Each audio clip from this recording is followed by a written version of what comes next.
कहानी की शुरुआत में हम जूलियट नाम की एक लड़की को देखते हैं जो कि एक नर्स है और एक हॉस्पिटल में काम करती है। फिर रात को जब जूलियट अपने होटल में आती है तो हम देखते हैं कि वो काफी परेशान है और किसी चीज के बारे में सोचकर सो नहीं पा रही। दरअसल हाल ही में ही जूलियट का ब्रेकअप हुआ है जिस वजह से वो थोड़ा डिस्टर्ब रहने लगी है। फिर अगली सुबह जूलियट एक रेंटल अपार्टमेंट देखने आती है लेकिन वो अपार्टमेंट उसे बिल्कुल भी पसंद नहीं आता। फिर इसके कुछ देर बाद उसे एक दूसरे अपार्टमेंट के लिए कॉल आता है तो जूलियट उसे देखने के लिए उस अपार्टमेंट में पहुंच जाती है। वहां पर उसकी मुलाकात उस घर के मालिक मैक्स से होती है। मैक्स उसे वो अपार्टमेंट दिखाता है और जूलियट को वो बहुत पसंद भी आता है, पर वो अपार्टमेंट बहुत बड़ा था तो जूलियट को लगता है कि शायद उसका रेंट भी बहुत ज्यादा होगा, लेकिन मैक्स उसे इसका रेंट बहुत कम बताता है। जूलियट जब उससे इसकी वजह पूछती है तो मैक्स बताता है कि इस बिल्डिंग के नीचे से ट्रेन गुजरती है जिस वजह से लोगों को डिस्टर्बेंस होती है और इस वजह से उसने अपार्टमेंट का रेंट कम रखा है। पर जूलियट को इससे कोई प्रॉब्लम नहीं थी, इसलिए वो उस अपार्टमेंट को रेंट करके वहाँ पर शिफ्ट होने लगती है। इसी दौरान वहाँ पर उसकी मुलाकात मैक्स के ग्रैंडफादर से होती है जिनसे बातें करते वक्त जूलियट को उनका बिहेवियर काफी अजीब लगता है। फिर एक रात जब जूलियट अपने अपार्टमेंट में सो रही थी तभी वहाँ पर उसे किसी के होने का एहसास होता है, पर जूलियट जब वहाँ पर उठकर चेक करती है तो उसे वहाँ पर कोई नहीं दिखाई देता। अब ये सब देखकर जूलियट वापस सोने चली जाती है, पर तभी वहाँ पर हम किसी की परछाई को देखते हैं जिसका मतलब है कि कोई जूलियट के ऊपर नजर रख रहा है। फिर अगली सुबह जब जूलियट जॉगिंग करके वापस अपने अपार्टमेंट में आती है तो उसे अपने गेट के बाहर एक गिफ्ट मिलता है जिसको देखकर उसे लगता है कि शायद ये मैक्स ने रखा होगा। इसके बाद जब वो मैक्स को उस गिफ्ट के लिए थैंक्स बोलने जाती है तो मैक्स बताता है कि ये गिफ्ट मैंने नहीं बल्कि मेरे ग्रैंडफादर ने दिया है। ये सुनकर जूलियट उसके ग्रैंडफादर को थैंक्स बोलने जाती है, पर वो ठरकी बुड्ढा तो उसी पर ही लाइन मारना शुरू कर देता है और उसे अपने कमरे में बुलाकर उसके साथ कुछ टाइम स्पेंड करने को कहता है। पर तभी जूलियट कुछ काम का बहाना लगाकर वहां से भाग जाती है। फिर अगले दिन जब जूलियट अपनी एक फ्रेंड के साथ एक आर्ट एग्जीबिशन में थी तभी वहां पर मैक्स भी आ जाता है और वो जूलियट से बातें करने लगता है। फिर वो दोनों कुछ देर तक वहां पर बातें करते हैं और फिर जूलियट मैक्स को अपने साथ घर चलने के लिए कहती है। फिर वो दोनों साथ में घर जाने लगते हैं और इसी दौरान उन दोनों के बीच में काफी अच्छी दोस्ती भी हो जाती है। तभी वहां पर हम जूलियट के एक्स बॉयफ्रेंड को देखते हैं जो कि दूर से उन दोनों को देख रहा था। फिर घर पहुंचकर जूलियट के मन में ठरक जागने लगती है और वो लपक कर मैक्स को किस करने लगती है, पर तभी मैक्स उसे रोक देता है। अब इससे जूलियट को काफी अनकंफर्टेबल फील हो रहा था तो वो मैक्स को सॉरी बोलकर वहां से चली जाती है।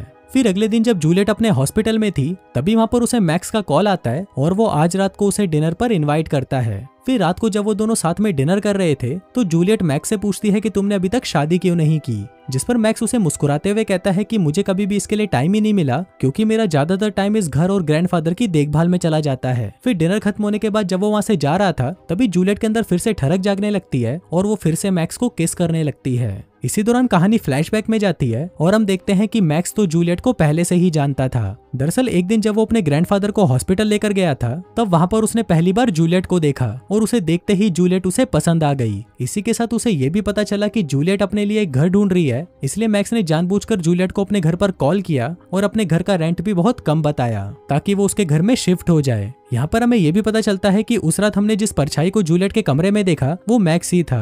दरअसल मैक्स ने अपने घर को कुछ इस तरह बना रखा था कि वो जब भी चाहे वो छुपकर जूलियट के कमरे में आ जा सकता था, और जब से जूलियट यहाँ पर रहने आई है मैक्स हर रात को छुपकर जूलियट के कमरे में आता है और उसे पूरी रात सोता हुआ देखता है, जिससे हमें पता चलता है कि मैक्स जूलियट के पीछे पूरी तरह पागल है। वहीं फिल्म वापस प्रेजेंट में आती है और हम देखते हैं कि मैक्स और जूलियट इंटीमेट होने की तैयारी कर रहे थे, पर तभी जूलियट का मन बदल जाता है और वो मैक्स से कहती है कि वो ये सब नहीं कर सकती। दरअसल जूलियट अभी भी अपने बॉयफ्रेंड से प्यार करती थी। फिर जब जूलियट ये बात मैक्स को बताती है तो वो उसे बिना कुछ बोले वहां से चला जाता है। फिर अगली सुबह मैक्स जूलियट का पीछा करते हुए एक सुपरमार्केट में जाता है जहाँ पर जूलियट कल रात के लिए उससे माफी मांगती है और उसे कहती है कि उसे अपने एक्स बॉयफ्रेंड को भुलाने के लिए थोड़ा टाइम चाहिए, लेकिन यहाँ पर मैक्स उसे इस तरह बर्ताव करता है जैसे उसे इस बात से कोई फर्क ही नहीं पड़ता। फिर उसी रात जब जूलियट अपने कमरे में सो रही थी तभी वहां पर मैक्स आ जाता है और उसे छूने लगता है, लेकिन इसी दौरान जूलियट की नींद खुलने लगती है जिसको देखकर मैक्स वहां से चला जाता है। इसके बाद जूलियट उठकर पूरे घर को चेक करती है और इसी दौरान उसे वहां पर एक खाली कमरा मिलता है जिसकी मदद से मैक्स उसके घर में आया जाया करता था। फिर अगली सुबह जूलियट मैक्स को उस खाली कमरे के बारे में बताती है तो मैक्स उसे कहता है कि मैं इसे ठीक कर दूंगा, जिसके बाद वो पूरे दिन वहीं पर रुककर उसे ठीक करने लगता है। फिर रात को जब जूलियट अपने घर पर खाना बना रही थी तो मैक्स उसे वहां पर छुपकर देखने लगता है। तभी वहाँ पर जूलियट की कॉल से उसे पता चलता है कि आज रात को उसका एक्स बॉयफ्रेंड जैक उसके साथ डिनर करने यहाँ पर आने वाला है। फिर इसके थोड़ी देर बाद जब जूलियट वहाँ से चली जाती है तो मैक्स उसके किचन से होते हुए उसके घर में आ जाता है। इसी दौरान वहाँ पर जैक भी आ जाता है तो उसे देखकर मैक्स भागकर जूलियट के क्लोजेट में छुप जाता है। दूसरी तरफ जैक और जूलियट कुछ देर तक बातें करने के बाद एक दूसरे के करीब आ जाते हैं और वहीं पर इंटीमेट होने लगते हैं। उधर मैक्स भी छुपकर उन दोनों के इस कार्यक्रम को देख रहा था और ये सब देखकर मैक्स को बहुत ज्यादा जलन होने लगती है। फिर जैक के वहां से जाने के बाद मैक्स गुस्से में जूलियट की वाइन में बेहोशी की दवा मिला देता है जिसको जूलियट पी लेती है। फिर रात को जब जूलियट सो रही थी तभी मैक्स वहां पर आता है और उसे हर जगह पर छूने लगता है, पर क्योंकि अब जूलियट बेहोश थी इसलिए उसे कुछ पता नहीं चलता।